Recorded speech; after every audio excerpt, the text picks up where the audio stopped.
You know what? We're officially going to start. So, hello, I'm Joseph Montoya. I'm the Farms Leadership and Internship Coordinator for the Sacramento Valley and San Joaquin region. And I'm here joined today with Craig McNamara. He is the owner of, Craig, I feel like there's another name, like the proprietor, the farmer. The farmer. He's a farmer of Sierra Orchards just outside of Winters.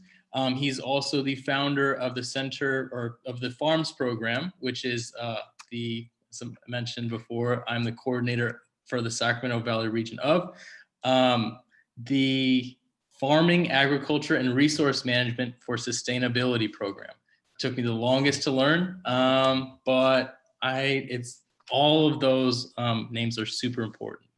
Anyway, Craig, if I can have you introduce yourself, and then We'll go through the students, and I'll go ahead and say what I want you to introduce yourself as.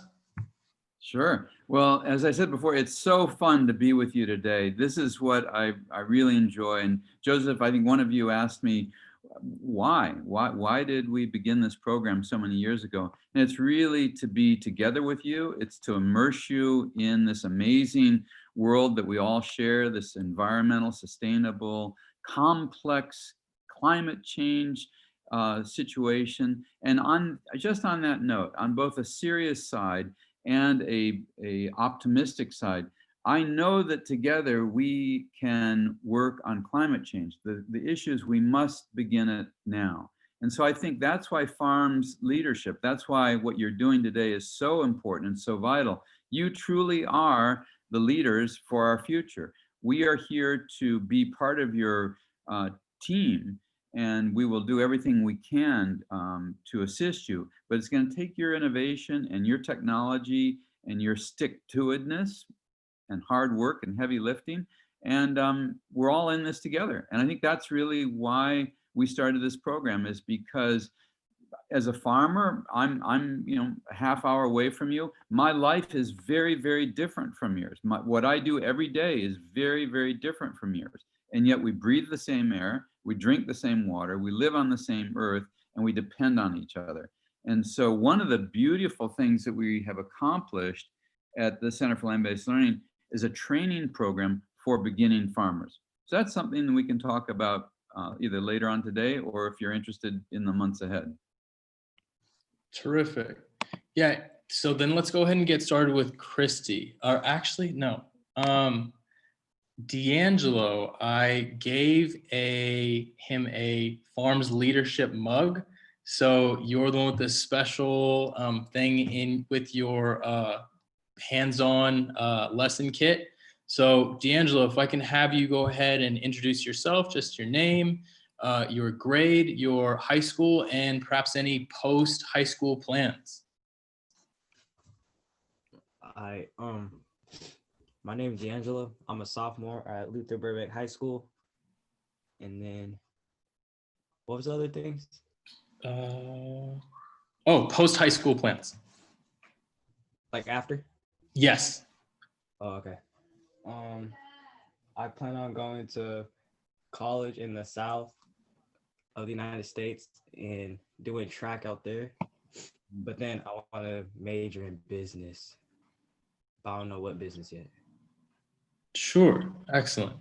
And let's see, I don't remember whom, but someone received 2 bamboo toothbrushes, compliments of the Center for Land-Based Learning's SLUES program. Will that person go ahead and go next? Is it? Oh shoot, I think it might have been Leslie. You know what? Actually, deveion, if you can go ahead next. Hello, I'm deveion Hopkins. I'm a sophomore at Luther Burbank High School. After high school, I want to go to college. I want to major in teaching, mainly like English, maybe. And that's all basically. Sure. Okay. Let's go ahead and go with Edgar next. Hi, I'm Edgar Hernandez. I'm part of the Geo Academy from Grant High School. I'm in 11th grade. And as of my future for now, I plan to do some civil and structural engineering. Mm. Originally there. Excellent, excellent. How about Juan? My name is Juan Sandoval. I'm in the Geo Academy for Grand Union High School. I'm a junior right now. After high school, I want to go to college, but I don't know which one. Mhm. And I want to become a dentist. Oh, good. Excellent. Let's go ahead and go with Rihanna. Hello, my name is Rihanna. I am a junior in Luther Burbank High School, and my future plans are maybe going to college or getting a good job. Terrific. Kenny Her. Hello, my name is Kenny Her. I am a junior at Grant Union High School. After high school, I plan to go to college, going to Sac State, Good. and I don't know what I want to become yet, but I will try to find out what I want to become in college. Excellent, excellent.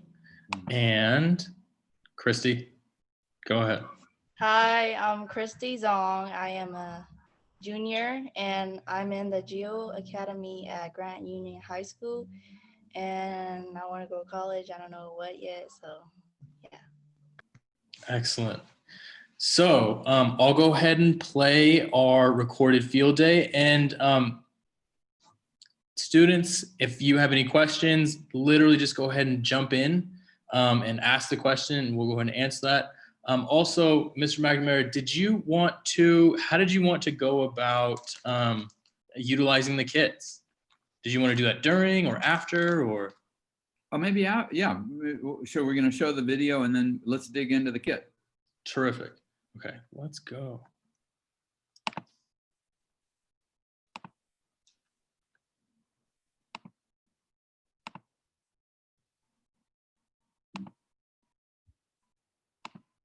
Hi, I'm Craig McNamara. On behalf of our family farming operation, I want to welcome you to see our orchards. Believe it or not, this is our 40th walnut harvest. We've been doing this since 1980 as a family farming operation. I want to remind you that my wife and I are first generation farmers. That means that we actually grew up in the city. We didn't understand the connection between farm and family and the great food that California provides for the nation and for the world. So we want to welcome you. We're going to take you on a great journey during this video. We're going to see walnut harvest from beginning to end. We're going to see our family operating various pieces of equipment. We're going to teach you about walnut cultivation. So I hope you enjoy today's tour. We look forward to a post-COVID time when we can actually be together on the farm. So this is the walnut shaker. It's an amazing piece of machinery. I'll turn that on.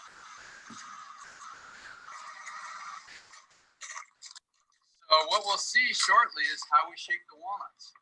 Most importantly are these pillow pads. These pillow pads are filled with glass beads, little glass beads. And when we shake the tree, we will grip the tree in between the pillow pads like this.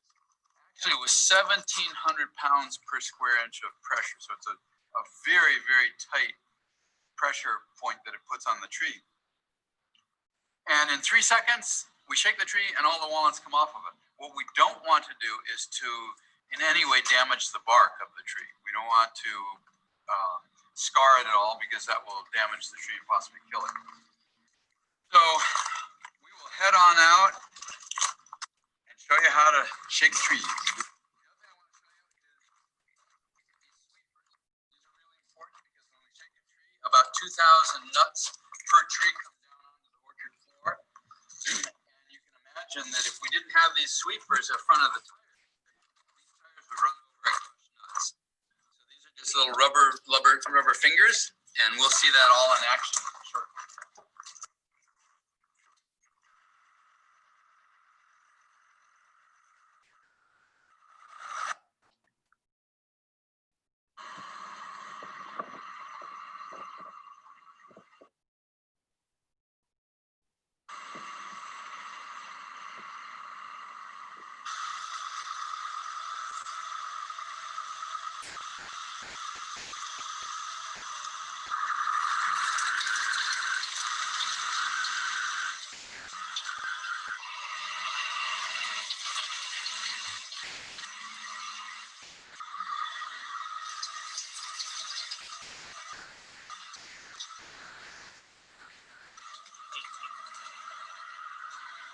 So everything looks great here. The trees, the walnuts are coming out of the tree, I think 100%. They're coming on the ground. They look like they're ready to be culled. Here's an example of sunburn. That's a good example of a sunburned walnut. And if you lend me your knife right now, thanks. Yes, that hull comes right up. So remember, there's where the sunburn spot is. So, and see how the discoloration, that's darker right there.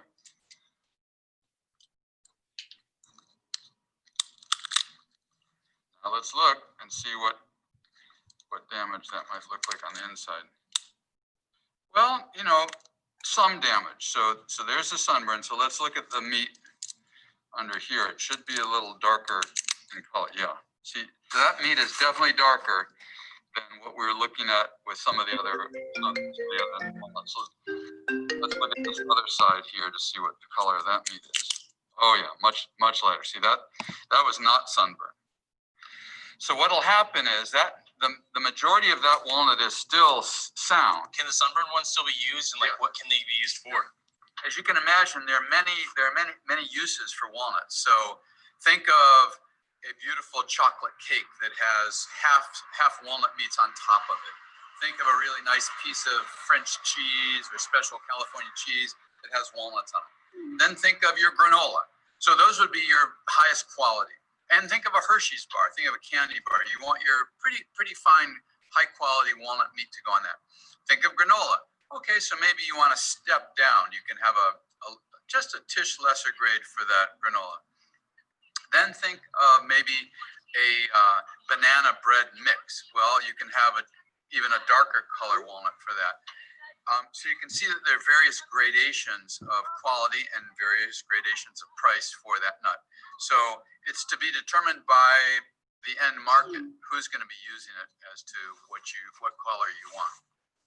Hi, my name is Emily McNamara. I'm 28 years old. I'm the youngest child of Craig and Julie, meaning I grew up on the farm out here. Have been running amongst walnut trees since my youth. I went to St. Francis High School in Sacramento and then went to Brown University where I studied environmental studies. And I actually just returned from getting a master's in environmental management at Duke with a focus in ecosystem science and conservation, because I felt that it perfectly encompassed everything that we do here on the farm at Sierra Orchards. This is my first harvest, and I am driving the bank out wagon, which is this lovely machine right here. The goal of the bank out wagon is to unload the harvester, because the harvester can only carry so many walnuts, and this can carry about 2.5 times the amount of walnuts that the harvester can. So I follow along the harvester, and once it gets full, I bump into it and it unloads the walnuts, and then I race over to the elevator and unload the walnuts into these double set of trailers. Once they're full, they go back to the huller on our main ranch and are unloaded, washed, and go through another cleaning process. So yeah, I'm excited to be a part of our team and get to be a part of the harvest for the first time from start to finish. So let's go. Let's go. 1 second.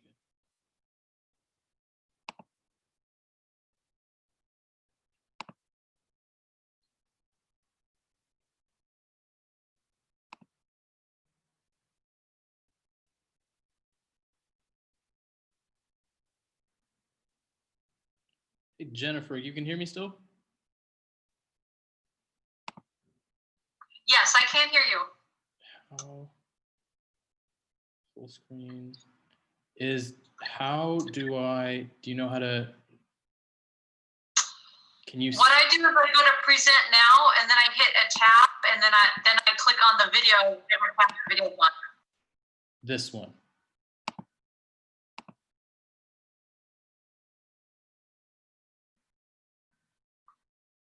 Yes. Okay. Terrific. Sorry for the delay all. Here, I'm using like 3 different programs right now. Okay. Let me.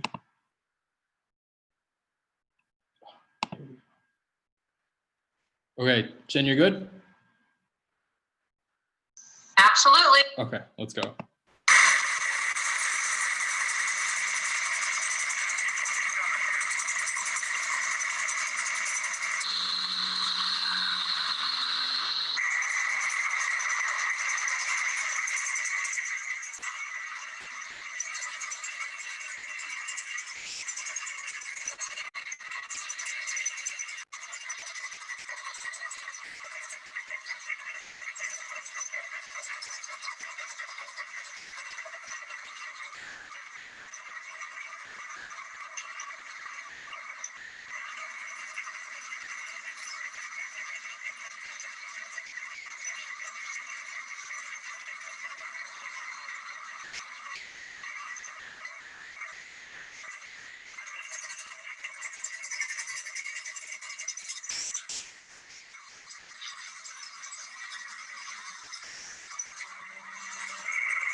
So one of the important things that's going on right now, not only are we harvesting walnuts, we're hopefully putting a lot of the fall sticks and leaves back into the.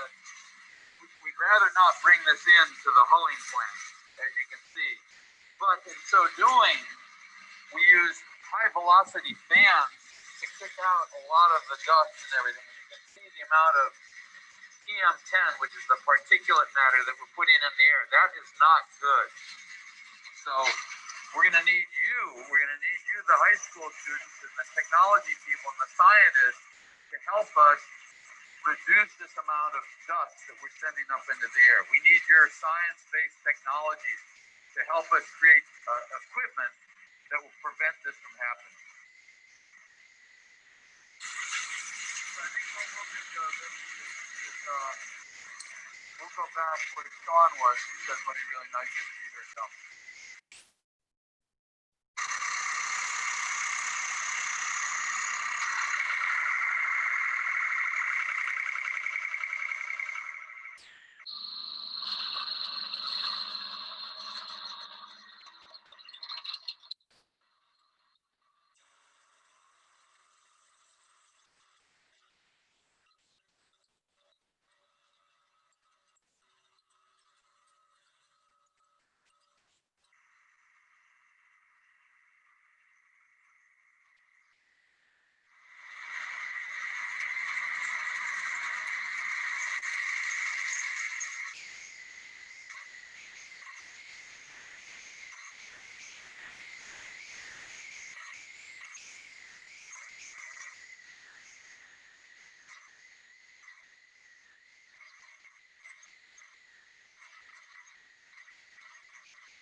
Hi, I'm Sean McNamara.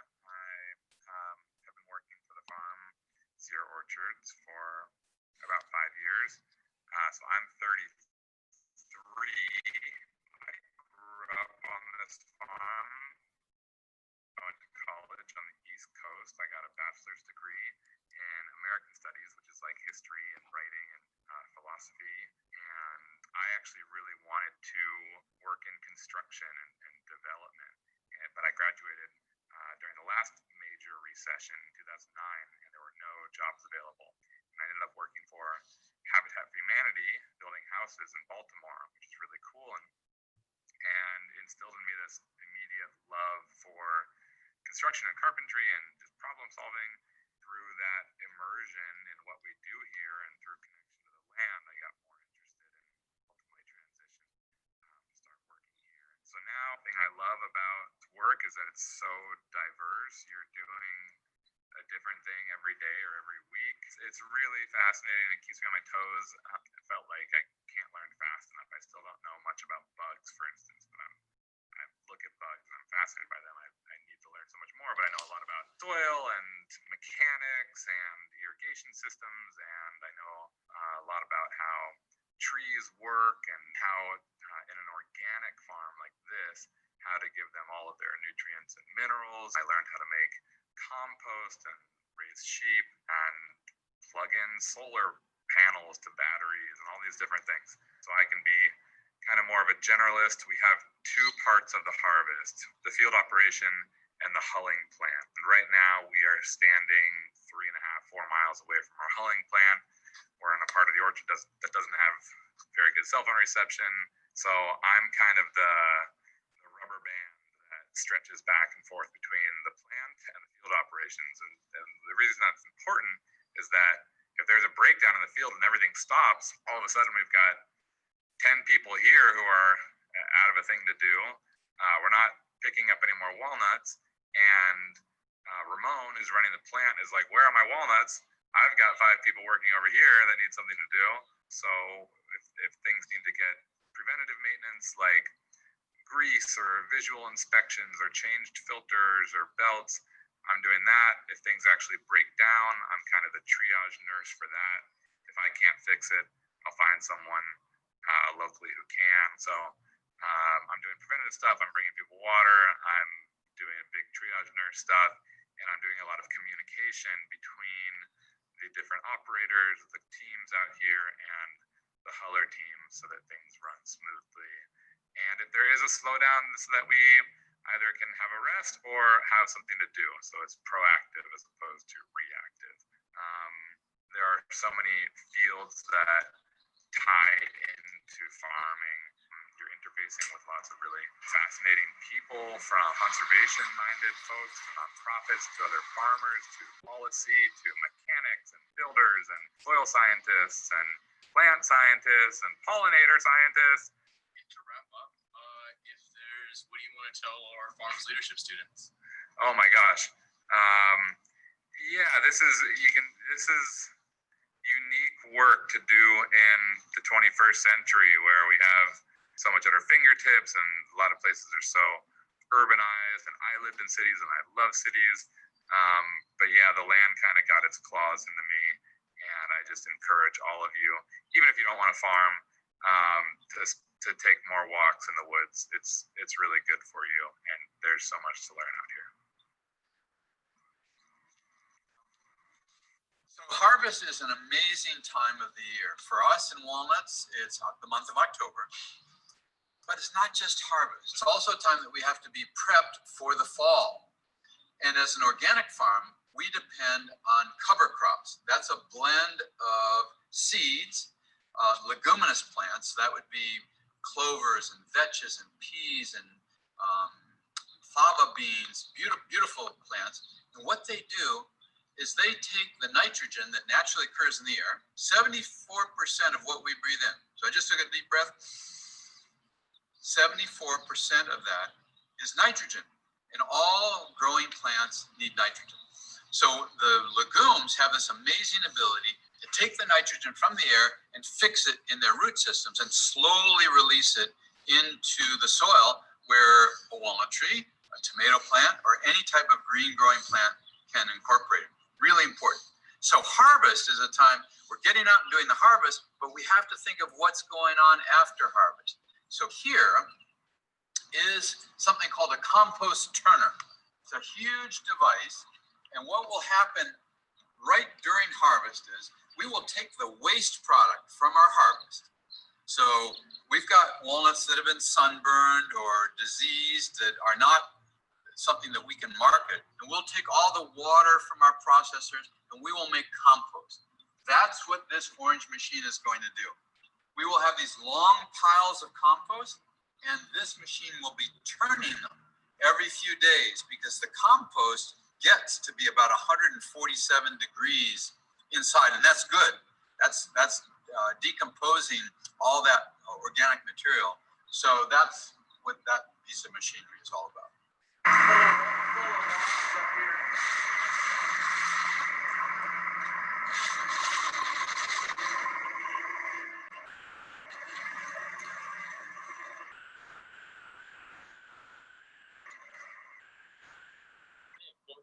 Hola, mi nombre es Ramón del Toro, and I work in here for like 34 years.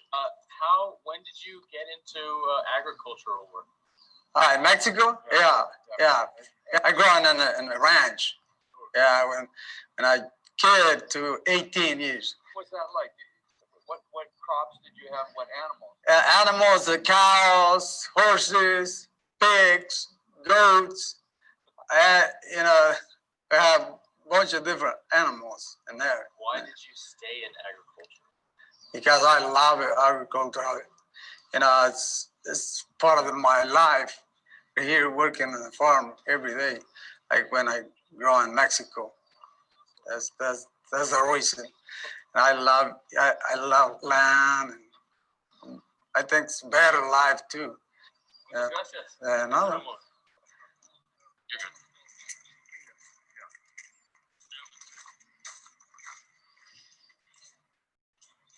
Hi, what's your name?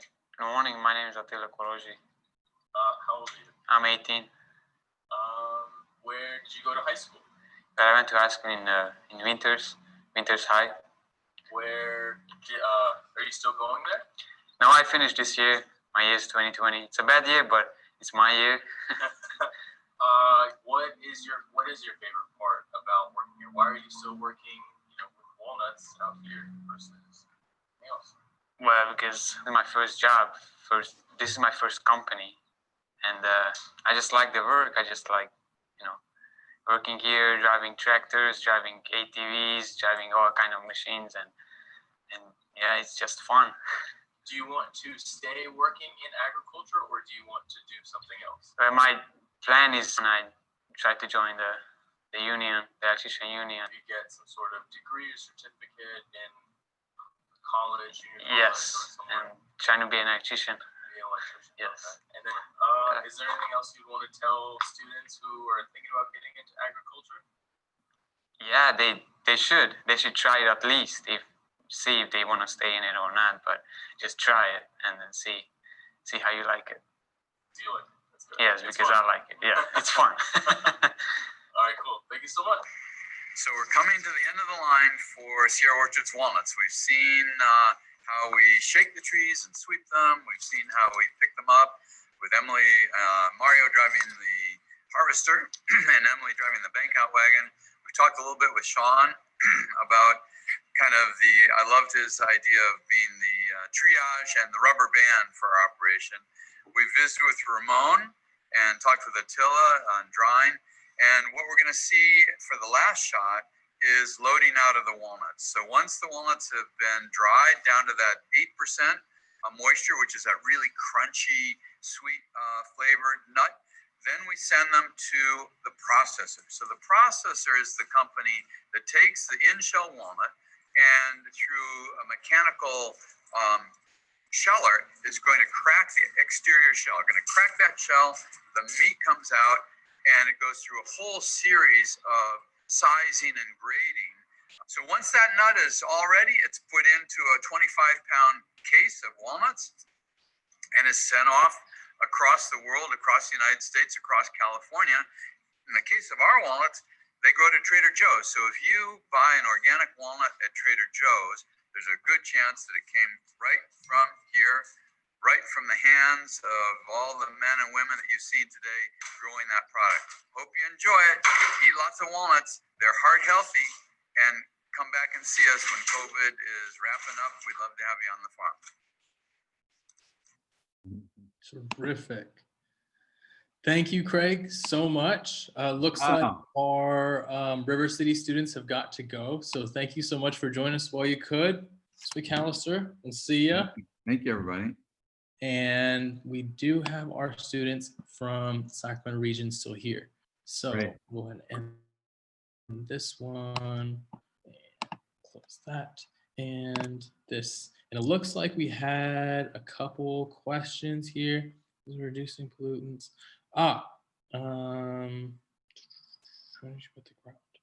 Why is it? Oh, okay. So looks like Christy had a couple questions. Craig or Christy, you want to go ahead and ask Mr. McNamara the questions? Nothing. It was just that my Wi-Fi was low, so I didn't really know what was going on. Let's see. Okay. Questions. Yes, Rihanna. Go ahead and ask your questions. I have several questions. When did you get the first idea of like choosing walnuts, and like why did you choose walnuts exactly? Oh, I love that question. The truth of the matter is I started out as a vegetable grower. So I grew the things that you would grow in your backyard, your tomatoes. I loved growing melons. There's a special melon that I like called the Cranshaw. It's so sweet and lovely. I grew bell peppers, what else? Strawberries. And as I said in the beginning of the film, I'm a first generation farmer. I grew up in the city. I grew up in Washington, D.C., if you can believe it. So it was a big change of life for me to become a farmer. I studied at UC Davis, and maybe some of you will be studying there. And I came out, and what I really wanted to do was to grow highly nutritious foods for what we've been calling food deserts. Are you guys familiar with the term food deserts? Yes.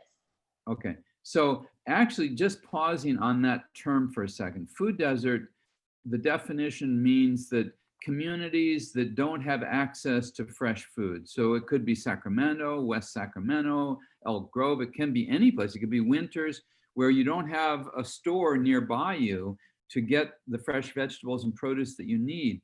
And actually, I want to change that term of food desert to something, it's a little radical, but I'm going to call it food apartheid. And the reason I call it food apartheid is because I think racism and injustice are very much a part of our food system. So I want you to pause on that after our conversation today and think a little bit about what that means to you, food apartheid. And so my goal was to grow fresh produce and fruits that I could get to people in inner cities. What I found in the late 1970s when I was doing that, it was really hard to do that. We didn't have farmers markets. Chefs weren't like rock stars. You as consumers didn't really, it wasn't as, it wasn't top of your mind to wonder where your food came from and have a relationship with a farmer like you're doing today. So I failed many times. I just couldn't make any money. I lost money. And I hired a lot of people to help me, a lot of farm labor. And so I decided, rather than a huge amount of labor and a huge dependence on the fresh market, I would grow a crop that had one harvest a year, was less perishable, that I had more control over in the marketplace. And it had to be a crop that grew well right here, because I wanted to live here in Northern California. And I decided that would be walnuts. And so that's why we're growing walnuts. It's less equipment, fewer men and women in the labor force, a product that has a longer shelf life. And it's been a wonderful career. It's something that we do organically too. So thank you for that question. That was a really good one. I heard from Joseph that you don't use chemicals and pesticides. Why is that? That's another really interesting question. Now remember, we tend to group words together. So pesticide, I have the same pest pressure that my neighbor does, who's conventional. And so we use these terms organic and conventional. What do they mean? A conventional grower will use chemicals that are petroleum based, oil based, to control a variety of insects, to, in essence, kill insects. They will also use petroleum-based chemicals to control weeds, to kill weeds. So I have the same weeds, I have the same pests. I just control them differently with different pesticides. So I think it's really great, Rihanna, that you've introduced that word, because we tend to think of things in good and bad. And we tend to think of pesticides as bad. It's just the fact that I use pesticides that are biologically in tune with nature. So we have an insect called the codling moth, and she lays her eggs on my walnuts and she lays her eggs on my neighbor's walnuts. We control them with pheromones. And I don't know if in biology you all have discussed pheromones, but pheromones are these naturally occurring chemicals that attract insects. And so we can, you know, when you go into a public restroom and there's that deodorizer that's on it just sprays every 5-10 minutes, it's battery operated. We use the same type of dispenser, but instead of a deodorizer, we put in this pheromone, and it is released throughout the orchard canopy, and it upsets the ability of the male of this insect to find the female and mate. So it reduces the pressure of this insect. So that's an example of organic versus a conventional way of handling an insect. Good question. Terrific. Rihanna, any more questions, or anybody else? Any more questions? Just one more. Has there been unsuccessful harvests? Oh my goodness, you really hit me on the head with that one.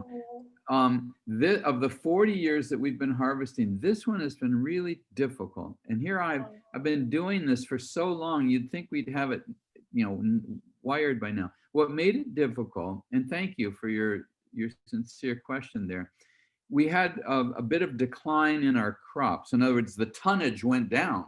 If we used to harvest 500 tons of walnuts, this year we harvested about 400, at the same time that the price went down. So it's a double whammy on that. And the thing about, as farmers, we are resilient. You know, we try to stay in this game. We've done it for 40 years. We'll be able to do it for more. And Rihanna, one of the things that's really beautiful, as you saw in the video, is that 2 of our 3 children have come into the farming business with me. So that's a wonderful expression of their support, and I really look forward to all that they contribute to this farm. Does it, for your unsuccessful harvests, does it have to do with climate change?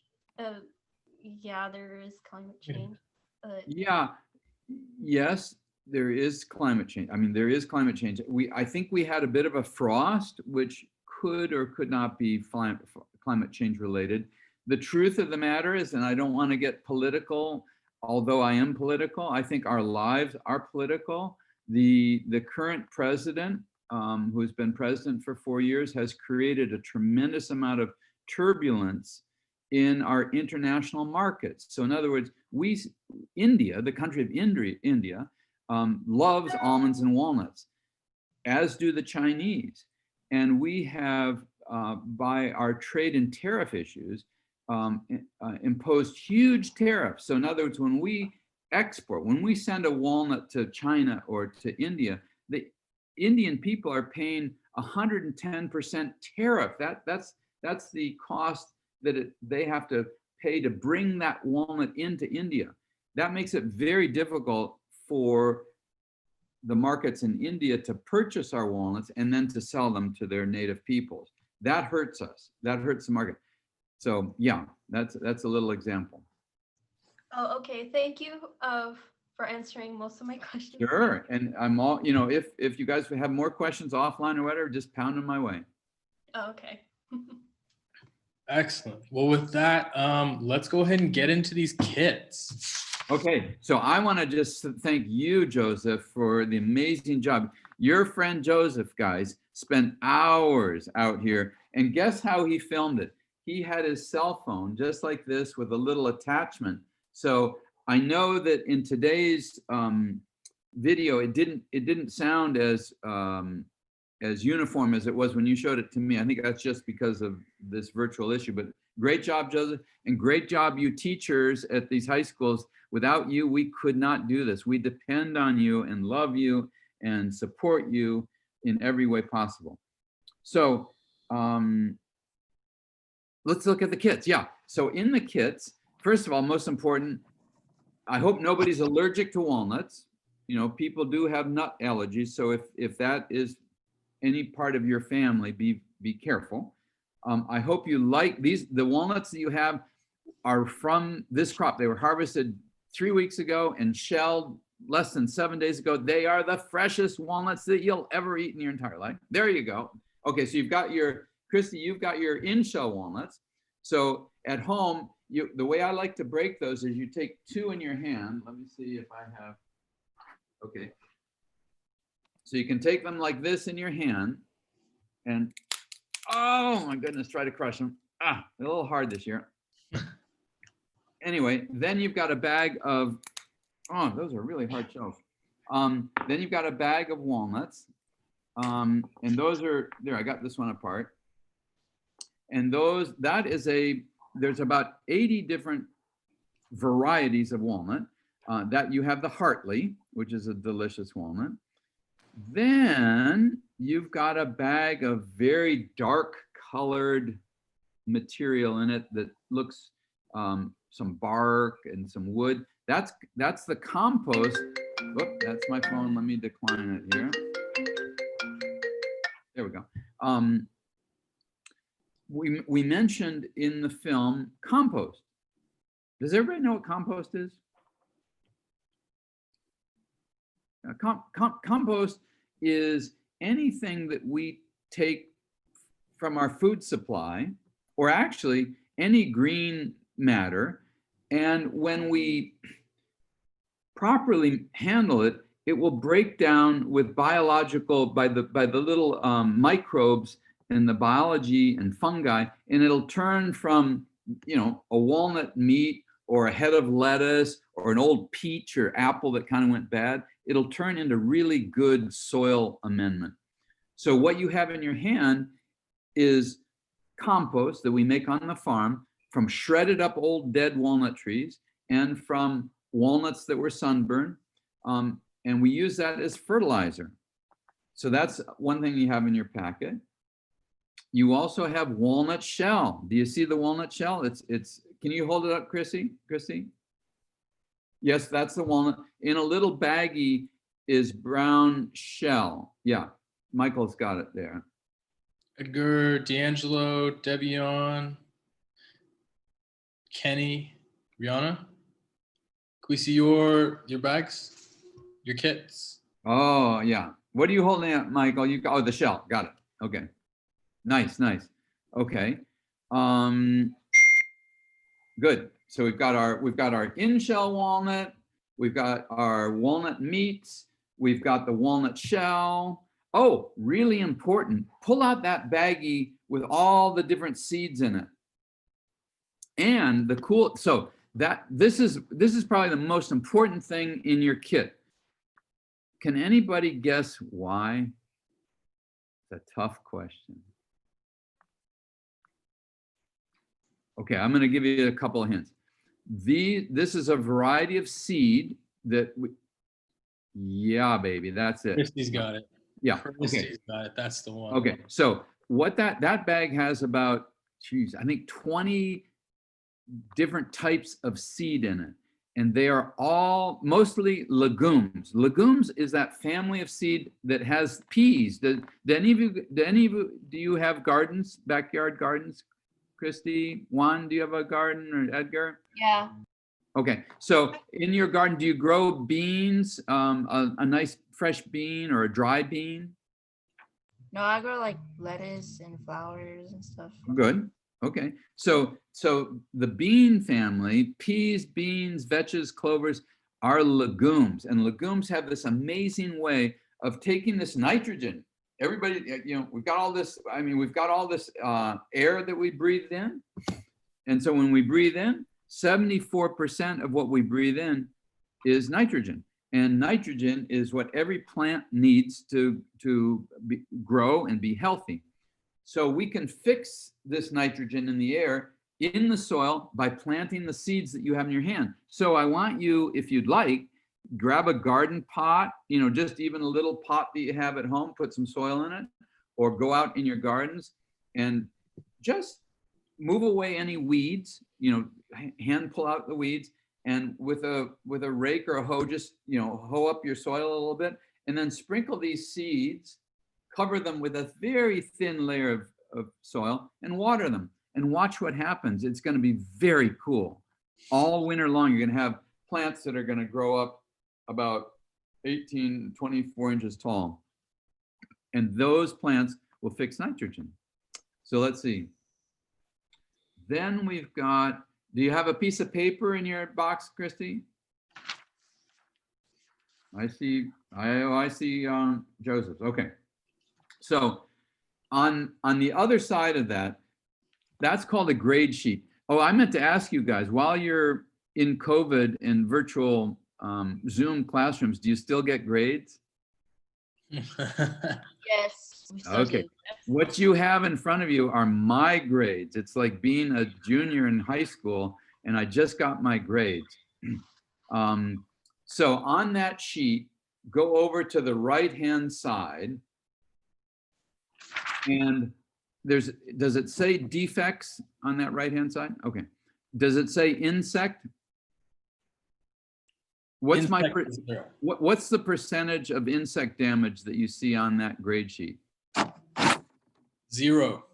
Oh boy. Mine says that means we did a hell of a good job in controlling insects. Go down that list.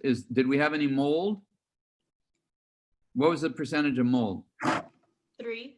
3. Not so good. What happens is the walnut, when it's in the shell in September, it begins to sweat. It gets a little sweaty in there because it's warm out, and that creates mold. How about shrivel? Did we have any shrivel? 4. 4. That's not good either. What else did we have in the defect? Did we have any other bad players? DeAngelo, deveion? No. So what was our total defect loss? In other words, we had the 4 shrivel, we had a little mold, right? So add those all up together. What did it come up to? 7. 7. Okay, good, DeAngelo. That means that 7% of that particular load of walnuts that we sent to the processor, we're going to get a lesser price for that whole load. Now, I must explain. So every day during harvest, we send from the farm. Well, let me backtrack. We grow the walnuts, we harvest the walnuts, we dry the walnuts, and then we sell them from the farm to a processor. We don't do this. We don't crack the walnut like what you've got in the bag there. The meats, we don't do that here. That's done at a processor. So when the walnuts get to the processor, they grade them and send back that grade sheet. Now turn that piece of paper over for a second. What you're looking at, is a really bad load of walnuts. I think that particular load had like 8% insect damage.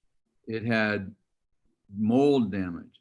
And so I lost a lot back to Rihanna's question about, have we ever had a difficult harvest? This was a difficult harvest because if you see that, and I want to explain what that picture is. That's a picture of a plastic pan that has 100 cups. And so every load of walnuts that goes out of here gets a sample taken, and 100 walnuts are cracked and put into that little grid, a walnut per cup. See that? And see at the top, you've got all the ones that have been insect damaged and don't look good. So that's my grade sheet. So I hope you do better in this class than I did on that particular grade sheet. What other stuff? Okay, so we talked a little bit in the video about sunburn. How hot was it this summer, you guys? Tell me what it felt like. It was a long, hot summer, and it was smoky and it was smoggy. How many days, Juan, do you think we had over 105 degrees? 30. Yeah, I think you nailed it. Yeah, I think it may have even been more. Now think, if you are I'm trying to find something very green right here in front of me. Well, let's just think about, because the walnut, it's the meat, it's the shell. So we're looking at the shell. But what you may not know is while it's growing, it has a green hull, a green fleshy layer over it. So think of what that's like up at the top of a tree, 25 feet up on a 108-degree afternoon. It's fried. It just fries. So that's a complete loss. Typically, we might experience 3% loss to summer. This year, I bet we had 5 to 8%. So I want to talk about that. And then, what do you think's going on in California these days in terms of The fire?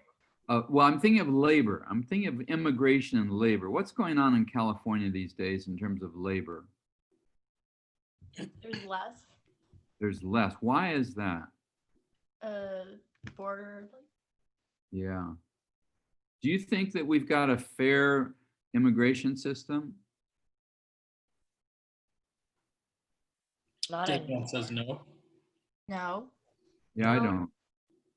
I think we have a really broken immigration system. I think we have a really unfair immigration system because the men and women who put our food on the table, the men and women who plant the food, the asparagus, the walnut trees, the peach trees, harvest the lettuce, largely come to this country from abroad. Many from Mexico, many from Central America, in times past from Asia and India.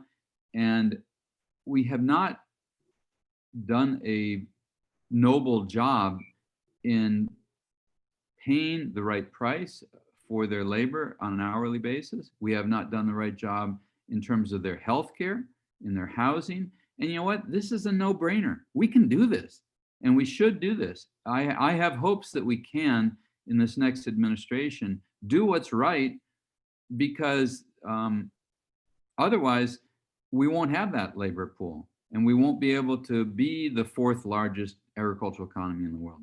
So there's my politics for the day. What are these? I know we're not supposed to be political in school, maybe, but I think we live in a political world, so let's be political. I think it's important. Everyone has a vote, and Yeah. voting is a privilege that can be taken away. I mean, it's a right, it's a privilege. I mean, it's something that can be taken away, unfortunately. And let's be able to share our differences. I'm not right, and if you have an opinion that's different than mine, let's create an environment where we can discuss that. Indeed.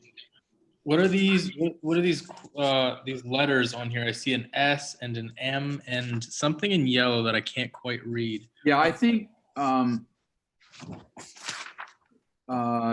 M stands for mold. I think the yellow is an I for insect, and the S would be the shrivel. Shrivel. There you go. Michael did it with his hands. Yeah. Shrivel. Yeah. And was there anything else in the box that I missed talking about? Oh, these papers. Oh, that's cool. I'm glad you put those in. Those talked about the the farm's leadership stickers. Yay! That's it. That's the compost. Compost. So, Christy, you can put that compost out in your garden too a little bit. Oh yeah, that's great. Yeah. Now remember to plant. Oh, it'd be kind of cool. you could scratch up the earth a little bit, plant your cover crop seed, put a little compost over it, and then water. Yeah. Yes. Ahead of that, Christy, when you go ahead and do that, please take pictures of that and send it to me. And it's like part of our whole like blog. It's gonna be fantastic, so we can like really show what we're doing here. No, you guys, when you introduced yourselves, you said a little bit about what you were thinking about after high school. I just really want to encourage you as you go forward into your careers, whether you go into a career right after high school or go to a 2-year or 4-year college, always keep learning. I mean, I'm 70 years old and I'm learning every day, and we have to do that. It's what enriches us, and I don't mean money. Money is not the be all end all. In creating our lives that we can share things with each other, that we can share food with each other. Those are the important things. So keep learning. It's the best thing that we can do for our futures. Terrific. Unless there's any more questions, I just want to thank our farm host today, Craig McNamara, and the founder of the Center for Land-Based Learning, for your time and your energy and your resources. This delicious bag of perfection. And just, I don't know, thank you for, I don't know, all your time and just everything. Thank you. I appreciate all that you're doing, you teachers and Joseph. And if you students want more walnuts, you know where to come and get them. Yes. All right, everybody, take good care. It's so wonderful to be together. And stay safe. And this COVID thing is a real thing, so wear your mask. Wear your mask. All right, bye-bye. Bye-bye.